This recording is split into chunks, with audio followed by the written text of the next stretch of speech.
বাংলা ও বাঙালির জনপ্রিয় পর্যটন কেন্দ্র দীঘা। দীঘায় জগন্নাথ মন্দির উদ্বোধনের পর সমুদ্র কেন্দ্রিক এই পর্যটন কেন্দ্রে পর্যটনে নতুন মাত্রা এনে দিয়েছে। জগন্নাথ মন্দির উদ্বোধনের পর প্রতিদিন হাজার হাজার মানুষ ভিড় জমাচ্ছে দীঘায়। পর্যটকের ভিড়ে দীঘাকে সুন্দরভাবে তুলে ধরতে বিন্দুমাত্র কুণ্ঠিত নয় প্রশাসন।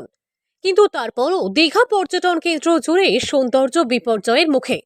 বিশেষ করে সৈকত সরণি বা দীঘার রাস্তায় সাধারণ মানুষের চলাফেরা করাই দায় হয়ে যাচ্ছে, যার অন্যতম কারণ গবাদি পশু।